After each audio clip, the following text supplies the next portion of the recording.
2024년도 새해가 밝았습니다. 2023년도 참 어렵고 힘든 한 시즌을 보낸 것 같습니다. 우크라이나와 러시아가 전쟁을 하고 있는 와중에 또 이스라엘과 하마스가 전쟁을 해서 세계 경제가 요동쳤고 여러 가지 어렵고 힘든 일들이 또 우리 한국에도 닥치게 되었습니다. 힘들다 그렇게 해서는 답이 없겠죠. 2024년도에는 뭔가 반전과 역전을 만들어내는 그런 일들이 일어나야 하겠습니다. 룻기는 그런 의미에서 우리에게 큰 위로와 또 교훈을 줍니다. 룻은 인생 흉년을 맞이했음에도 불구하고 인생 역전을 만들어내는 반전을 이룬 이야기입니다. 하나님은 하나님의 백성이 회복되고 반전을 이루도록 역전을 만들도록 모든 준비를 하고 기다리고 계십니다. 가장 중요한 것은 무엇입니까? 전적으로 하나님께 돌아가는 것이죠. 삶이 어려워지고 또 세계 경제가 어려워질 때 우리가 늘 한번 생각해 봐야 될 것이 나는 전적으로 하나님께 돌아가고 있는가 하는 것입니다. 그래서 이런 계기를 통해서 다시 한번 마음을 하나님께로 쏟고 또 하나님께 전적으로 돌이킬 수 있는 그런 결단을 해야 되겠습니다. 그러할 때 하나님은 이 모양 저 모양의 섭리의 방법을 통해서 우리를 회복시키시고 역전시키시고 또 반전을 만들어 주시는 것입니다. 룻기를 마무리하면서 이 역전을 위해서 우리가 어떤 신앙생활을 좀 해야 할까 하는 것 정리를 하고 마무리를 하려고 합니다. 이 회복의 과정에서 보여주는 룻과 보아스의 신앙이 우리에게 그 교훈을 주고 있습니다. 그래서 오늘 말씀을 통해서 2024년도 역전과 반전을 만들어내기 위해서 어떤 신앙생활에 좀 집중을 해야 할까 하는 것을 말씀을 드리도록 하겠습니다. 첫째는 부활신앙입니다. 룻기 1장을 보시면 죽고로 시작합니다. 1장 3절에 보면 나오미의 남편 엘리멜렉이 죽고가 나옵니다. 그리고 10년 후에 나오미의 두 아들 말론과 기련이 또 다 죽었다라는 말씀으로 시작이 됩니다. 그러나 오늘 이제 결론 부분에 이르러서는 완전히 반전이 일어났죠. 13절 오늘 말씀 13절을 보시면 이에 보아스가 룻을 맞이하여 아내를 삼고 그에게 들어갔더니 여호와께서 그에게 임신하게 하심으로 그가 아들을 낳은지라 낳고가 이제 시작되는 겁니다. 그리고 오늘 18절부터 22절의 말씀을 보시면 족보가 나오는데 뭐로 끝나고 있습니까? 낳고로 끝나고 있죠. 죽고 다 죽고로 시작을 했는데 끝에 가서는 낳고로 끝나는 겁니다. 이렇게 배치를 해놓은 것은요 의도를 가지고 배치를 해놓은 것입니다. 완전히 역전이고 반전이죠. 죽었는데 다시 살아난 것이죠. 그래서 부활을 보여주고 있는 것입니다. 또 가문이 완전히 망했습니다. 그리고 다 망해서 이제 빈 손이 되어서 돌아왔고 사람들은 나오미에 대해서 수근수근 거렸습니다. 이가 나오미냐? 그 1장 19절부터 20절에 보면 이에 그 두 사람이 베들레헴까지 갔더라. 베들레헴에 이를 때에 온 성읍이 그들로 말미암아 떠들며 이르기를 이가 나오미냐 하는지라. 나오미가 그들에게 이르되 나는 나오미라 부르지 말고 나를 마라라 부르라. 이는 전능자가 나를 심히 괴롭게 하였습니다. 이렇게 탄식을 했습니다. 나오미라는 이름의 뜻이 희락이고 기쁨입니다. 근데 마라는 뭡니까? 우리가 마라의 쓴물이라고 자꾸 얘기하죠. 마라는 쓰다, 고통스럽다 이 말입니다. 즉 희락이 아니라 나는 고통이다. 이렇게 이 얘기를 했던 것이죠. 자, 이랬던 고통의 인생, 쓰디쓴 인생이 어떻게 바뀝니까? 축복받는 인생으로 찬양을 불러일으키는 인생으로 바뀝니다. 이 사람을 보니까 하나님을 찬양하지 않을 수 없을 만한 그런 축복받은 인생으로 바뀌는 것이죠. 14절 오늘 말씀 14절 15절을 보시면 여인들이 나오미에게 이르되 찬송할지로다. 이가 나오미야 했는데 이제는 찬송할지로다. 여호와께서 오늘 내게 기업 부를 자가 없게 하지 아니하셨도다. 이 아이의 이름이 이스라엘 중에 유명하게 되기를 원하노라. 이는 내 생명의 회복자, 내 노년의 봉양자. 완전히 회복된 축복된 인생이 되었다 하는 것입니다. 즉 원래 나오미의 이름대로 회복이 된 것이죠. 기쁨과 희락의 삶으로 회복이 된 것입니다. 또 완전히 비어들어 돌아오게 된 나오미가 이제 꽉 찬 인생이 되었습니다. 어디까지 꽉 찬 인생이 되었습니까? 하나님이 채워주셨는데 어디까지 채워주셨습니까? 다윗 왕의 계보가 된 것이죠. 그리고는 예수 그리스도께서 이 계보를 통해서 이 땅에 오게 되셨습니다. 자, 이 모든 내용이 가르치는 것이 무엇입니까? 부활의 능력입니다. 하나님께서는 부활의 하나님이십니다. 그리고 그 부활의 능력을 저 먼 훗날에만 경험하는 것이 아니라 바로 지금 우리 현재 여기서도 경험하게 만드시는 하나님이시다 하는 것을 보여주고 있는 것입니다. 예수님께서 오라비가 죽어 무덤에 들어가 있는 마르다에게 오셔서 뭐라고 말씀하셨습니까? 나는 부활의 주라 이렇게 말씀을 하셨죠. 요한복음 11장 25절에서 26절에 보면 예수께서 이르시되 나는 부활이요 생명이니 나를 믿는 자는 죽어도 살겠고 무릇 살아서 나를 믿는 자는 영원히 죽지 아니하리니 이것을 내가 믿느냐 이렇게 말씀하셨습니다. 예수님 믿으면 죽었던 우리 영이 살아납니다. 거듭났다 말씀을 하죠. 성령이 오셔서 우리 영을 거듭나게 만드십니다. 영이 산 사람들은 몸이 죽어도 마지막 날 주님이 이 땅에 부활의 몸으로 오실 때 그 부활의 몸처럼 우리도 변화되어서 영원히 죽지 않는 육체를 입고 주와 함께 영원히 살게 됩니다. 이것을 믿느냐 하시는 것입니다. 뿐만 아니라 오늘 이 말씀을 하시는 것은 저 먼 훗날 경험할 그 부활의 능력을 지금 내 삶의 현장에서도 경험할 수 있다, 맛볼 수 있다는 것을 내가 믿느냐라고 물으시는 것입니다. 그러시면서 나사로를 무덤에서 나오게 하셨지 않습니까? 그 부활을 맛보게 하신 것입니다. 성경을 보면 그 이야기가 가득 차 있어요. 그래서 예수 믿는 사람의 인생에는 역전과 반전이 일어나게 되어 있는 것입니다. 이 부활을 맛보는 것이거든요. 역전과 반전을 경험해야지 참으로 부활이 있다는 것을 믿을 수 있죠. 눈에 보이지도 않고 손에 잡히지도 않는데. 그래서 주님은 우리 삶 속에서 부활의 능력을 맛보게 하시는 것입니다. 역전과 반전이 일어나게 하시는 것입니다. 성경을 보십시오. 그 이야기들로 가득 차 있습니다.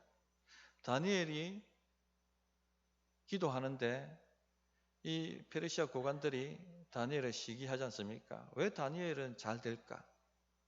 왜 저렇게 형통할까? 저 기도에 저 비결이 있구나. 그래서 기도를 금지시키자. 고레스를 잘 구슬려서 30일 동안 어떤 신에게도 기도하지 못하는 칙령을 바라게 합니다. 그리고 그것을 어겼을 때는 사자굴에 들어가는 엄한 벌을 내리셔서 이 나라의 기틀과 기강을 잡으시라고 얘기해서 그 조서에 서명을 하게 만듭니다. 그러나 그럼에도 불구하고 다니엘은 창문을 열고 예루살렘을 향해서 하나님을 향해서 기도하기를 멈추지 않습니다. 그들이 잘 봤죠. 기도에 비법이 있었습니다. 그런데 그 기도를 멈추려고 하니까 멀리둘 수 없는 것이죠. 그래서 기도했습니다. 그 결과가 무엇입니까? 사자굴에 들어가는 그런 고난을 당했습니다. 그러나 반전이 일어났죠. 죽은 줄 알았는데 천사들을 통해서 사자의 입을 봉하신 하나님께서 다니엘을 살게 만드셨습니다. 결국 다니엘은 그 사자굴에서 나와서 더욱 그 지위가 공고하게 되고 더욱 강해지고 더욱 권세가 높아지게 되었습니다. 반면에 다니엘의 시기에서 죽이려고 했던 사람들은 다 사자굴에 들어가서 오히려 멸망당하는 그런 역전과 반전이 일어나게 되었습니다. 이게 부활이죠. 이 땅에서 이런 부활을 맛본다는 겁니다. 에스더 이야기도 마찬가지입니다. 하만이 계략을 세워서 눈에 가시 같은 유다인들을 한날 한시에 다 죽이려고 아닥사스다 왕을 꼬셔서 또 그 죽이라는 명령에 사인하게 만듭니다. 모르드게가 에스더에게 왕을 만나서 이 하만의 계략을 이야기하라고 말을 합니다. 에스더는 죽으면 죽으리라 하는 각오를 가지고 아닥사스다 왕에 들어서 하만의 계략을 이야기합니다. 결과가 어떻게 됩니까? 모르드게를 죽이려고 높이 세웠던 장대에 하만이 달려서 죽게 되어지고 유다인들을 한날 한시에 죽이려고 했던 그 모든 사람들이 그 정한 날에 자기들이 죽는 역전과 반전이 일어나게 되었습니다. 이게 다 부활이죠. 부활을 경험하게 하시는 것입니다. 룻과 나오미의 이야기를 보십시오. 이미 죽은 사람들입니다. 여인 둘이 그 척박한 시대 때 남편도 없고 가산도 없고 자식도 없이 살아갈 수가 없어요.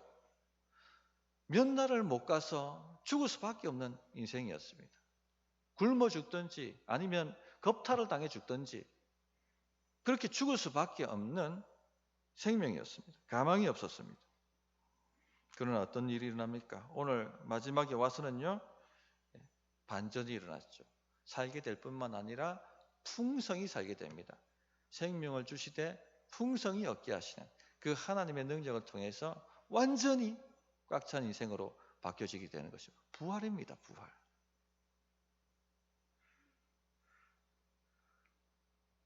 룻은 그 다 죽은 상황에서도 죽은 자를 다시 살리시는 하나님을 믿고 그 죽음으로 뛰어들었던 것입니다.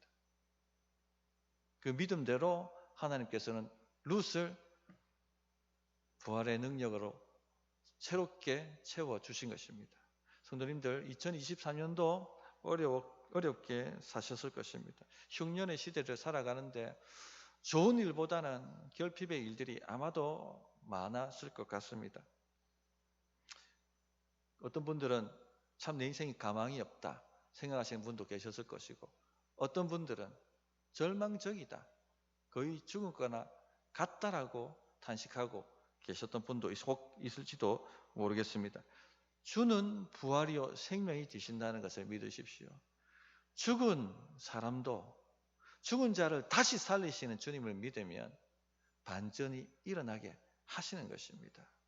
룻기는 그 이야기입니다. 그러므로 안 된다,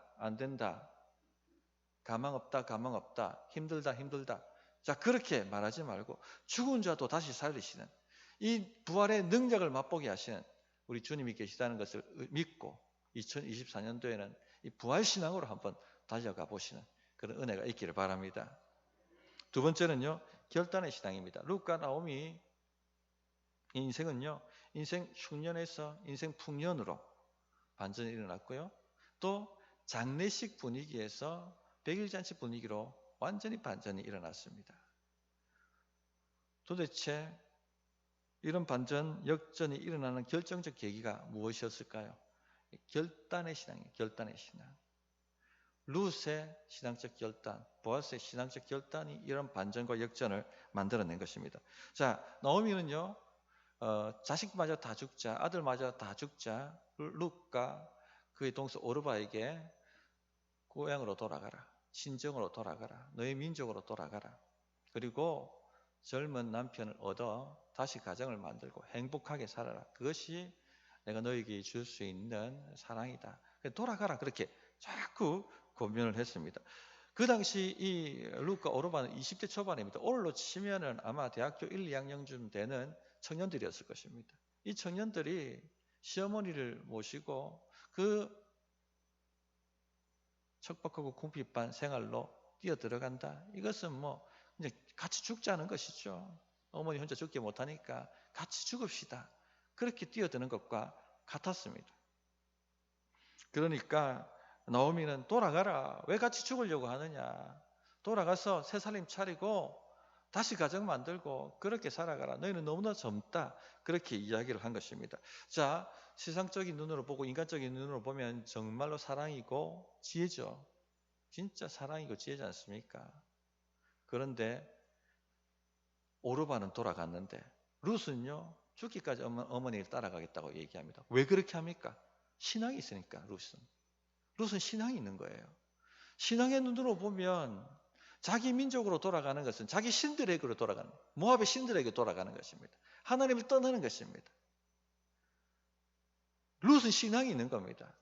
하나님 떠나서 지금 이렇게 되었는데 나보고 하나님을 떠나서 돌아가라고요? 나는 못 돌아갑니다. 죽으면 죽었지 어머니 따라갑니다. 그렇게 결단을 한 것입니다. 그래서 1장 16절부터 보면 룻이 이르되 내게 어머니를 떠나며 어머니를 따르지 말고 돌아가라 강건하지 마옵소서. 어머니께서 가시는 곳에 나도 가고 어머니께서 머무시는 곳에 나도 머물겠나이다. 어머니의 백성이 나의 백성이 되고 어머니의 하나님이 나의 하나님이 되시리니. 결단한 것입니다. 안 것이죠. 하나님을 떠나면 그것이 죽는 길이라는 것을 안 것이죠. 그러니까 나는 하나님 백성 될 것이고 절대 떠나지 않을 것이다 라고 결단을 한 것입니다. 이렇게 결단할 때부터 룻기는 반전이 시작된 겁니다. 하나님 섭리가 작동하기 시작하지 않습니까? 이런 고백을 보면 참 룻이 참 신앙인이다 하는 것을 알 수가 있죠. 참 신앙이 뭡니까? 계산하지 않는 거예요. 하나님이 그렇다고 하면, 하나님 말씀이 그렇다고 하면 어떤 대가를 지불한다 할지라도 뛰어드는 것입니다. 하나님만 섬기기로 작정하는 것입니다. 이렇게 결단할 때 하나님의 섭리가 역사하기 시작하는 것입니다. 보아스의 신앙도 결단하는 신앙이죠. 이 엘리멜렉 가문이 작은 가문이 아니었던 것 같아요. 큰 아마 유력한 집안이었던 것 같습니다. 그런데 그 가문의 기업을 다 회복하려면 엄청난 돈이 들어가는 겁니다. 기둥뿌리 한두 개 뽑아댈 일이 아닌 것이죠. 누가 하려고 하겠습니까? 이 일을. 자기 기업에 손해가 나는데. 또 룻과 가정을 만들어서 룻이 낳은 자녀를 엘리멜렉 계보에다 양자로 넣어줘야 되는 겁니다. 만약에 나오미가 재산 행사하겠다고 하면은 다 그냥 글로 가버리는 거예요. 누가 이런 손해나는 장사를 하겠습니까? 그러니까 지난주에 다루었던 그 기업을 물을 권리가 더 가까운 그 아무개는 나는 손해가 볼 것 같아서 못하겠다라고 손사래를 치고 말지 않습니까? 그런데 보아스는요, 그 모든 손해를 감수하고서라도 내가 기업을 물으겠다고 합니다. 왜 그렇게 합니까? 왜 그런 결단을 합니까? 레위기 25장에 기업 물을 책임을 하나님께서 명령하셨기 때문에 그런 것입니다. 하나님 말씀이 그렇게 하라고 하니까 나는 그렇게 결단합니다. 하나님 말씀이 생명이고 하나님 말씀이 진리인 것을 저는 믿습니다. 이게 결단하는 신앙입니다. 당시는 사사시대입니다. 하나님 섬기는 것 같아 보였지만 세상으로 나아가고 우상 숭배하고 그러던 시대였습니다. 우리 시대하고 비슷합니다. 하나님 떠나려고 하니까 왠지 벌 받은 것 같고 교회를 떠나지도 못하고 한 발은 교회에다 담그고 다른 발은 뭐 세상 쾌락과 즐거움, 세상 의지하며 살아가고 그래서 갈팡질팡하던 시대가 사사기였고 오늘 우리 시대도 똑같습니다. 이런 시대 때 결단하는 것이 믿음을 드러나게 만듭니다. 하나님이 보고 계신 겁니다. 누구에게 회복을 주고 누구에게 역전을 주고 누구에게 반전을 줄까? 이 어두운 시대에 반짝반짝 보석처럼 빛나는 믿음을 찾고 계신데 그것이 바로 결단하는 신앙이에요. 결단하는 신앙. 계산하지 않고 그것이 차이를 만드는 것입니다. 제일 좋은 거는 시작도 좋고 끝도 좋으면 제일 좋습니다. 그런데 시작이 안 좋더라도 반드시 끝은 좋아야 합니다. 자, 룻기 보십시오. 시작이 좋지 않았습니다. 죽고로 시작했습니다. 하나님이 주신 기업들 다 팔아먹고 좀 더 풍성하게 살아보겠다고 모압 갔지만 다 날려먹고 남편도 죽고 10년 후에 두 아들도 기둥 같은 두 아들도 다 죽은 인생 흉년을 경험했습니다. 시작이 좋지 않았죠. 그런데 끝은 어떻습니까? 낳고 끝이 좋아야 됩니다. 시작은 안 좋을 수 있습니다. 그러나 반드시 끝은 좋아야 됩니다. 이 끝이 좋으려면 어떻게 해야 되겠습니까? 결단입니다. 결단. 우리가 어렵고 힘든 상황 속에서도 개선하지 않고 하나님 말씀에 결단하는 이유가 뭡니까? 끝이 좋기 위해서.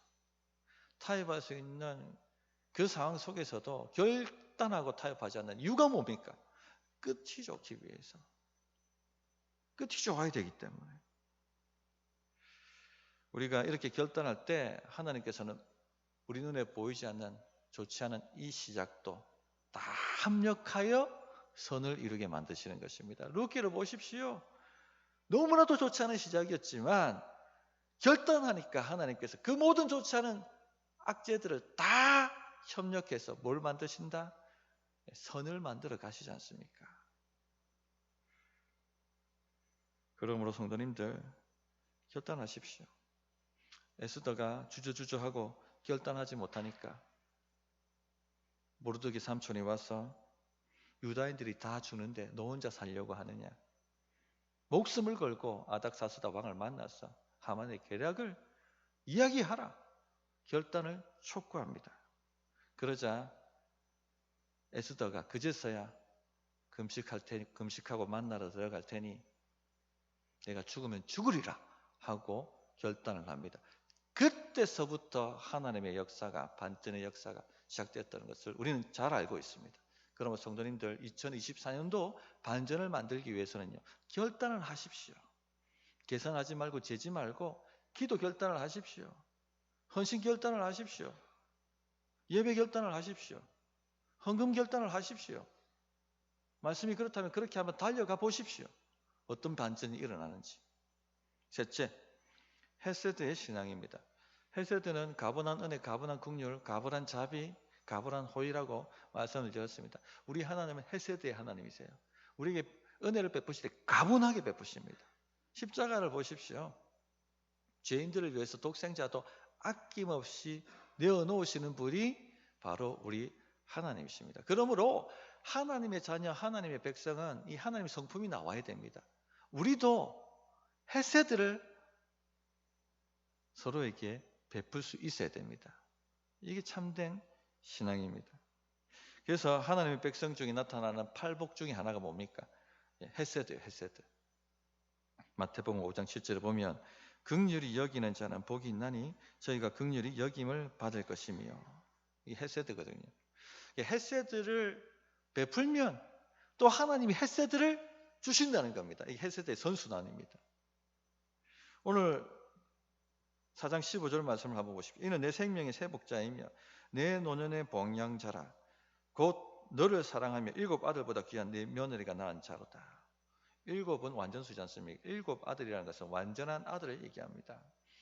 그 완전한 7 아들보다 더 귀한 며느리, 룻이 난 자녀다. 이렇게 얘기를 하고 있죠. 왜 룻이 7 아들보다 더 귀한 며느리입니까? 룻이 시어머니와 함께 하는 헤세드를 그 시어머니 나오미에게 베풀지 않았다면 나오미 인생에 반전은 없습니다. 그냥 그러다 죽는 것이죠. 이 반전과 역전을 만들어준 것은 룻의 어머니에게 그 가문에 헤세드를 베풀었기 때문에 되는 것이었죠. 긍휼히 여기는 자가 긍휼히 여김을 받습니다. 헤세드를 베푸니까 어떻게 참신당은 헤세드를 베풀거든요. 헤세드가 다시 돌아옵니다. 그래서 보아스를 통해서 하나님께서 헤세드를 베푸시죠. 풍성한 보아스의 식탁으로 초대하고 곡식단을 더 많이 주게 만들고 그 정도에 끝나는 게 아니라 가정을 만들어주고 또 가문을, 기업을 회복시켜주고 다윗 왕의 계보가 되어지고 그런 식으로 헤세드를 풍성히 부어주시는 것입니다. 보아스도 룻에게 헤세드를 베풀었죠. 식탁으로 초대하고 단을 주게 만들고 모든 배를 아끼지 않고 가정을 만들어주고 기업을 물어주는 헤세드를 베푸니까 어떤 일이 일어납니까? 하나님이 다시 헤세드를 베푸시는 거예요. 보아스에게. 그게 바로 오늘 11절 12절에 장로들과 백성이 축복합니다. 14절에 여인들이 축복을 합니다. 이것은 하나님의 축복입니다. 그대로 성취가 되어버리기 때문에. 간혹 하나님께서는 사람의 말을 통해서 하나님의 음성을 전달하시거든요. 사무엘의 어머니 한나가 자식이 없어서 간절히 신음하며 기도하지 않습니까? 그 당시 타락했던 대제사장 엘리가 그 모습을 보고 술 취했다. 술을 끊으라. 그런 식으로 막말을 하지 않습니까? 한나가 나는 술 취한 게 아니라 지금 마음이 간절하기 때문에 탄식함으로 기도하는 것이기 때문에 그렇게 기도하고 있는 것입니다. 얘기했더니 엘리가 뭐라고 얘기합니까? 네 기도가 응답되었다.